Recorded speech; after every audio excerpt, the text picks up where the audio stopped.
Welcome to the Tech Egg. Don't get scrambled. Enjoy the video.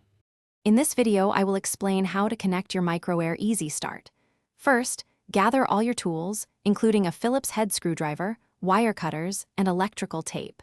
Next, ensure your RV's shore power is completely disconnected and the generator is off for safety. Then, locate the compressor run capacitor inside your air conditioning unit, typically found under the shroud. This initial preparation is crucial for a smooth installation process. Now, let's connect the Easy Start's 4 wires. The white wire connects to the common terminal on your compressor run capacitor. The black wire attaches to the HERM terminal.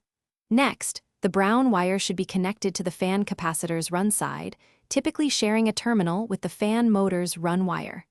Finally, the yellow wire connects to the start capacitor's start terminal. Double-check all connections for security. With the main wiring complete, it's time to finalize the installation. Use wire nuts or crimp connectors to secure all connections, ensuring no bare wires are exposed. Mount the Easy Start unit using the provided hardware, choosing a location that is dry and easily accessible for future maintenance. Neatly route and secure all wires to prevent chafing or interference.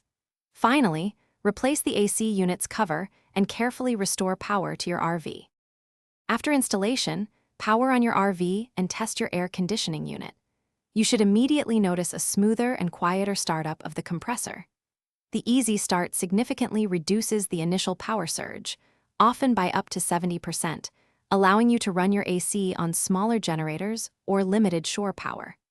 This not only enhances comfort, but also extends the lifespan of your generator and overall electrical system, providing greater flexibility. Thanks for watching. Consider subscribing if I helped unscramble your problems.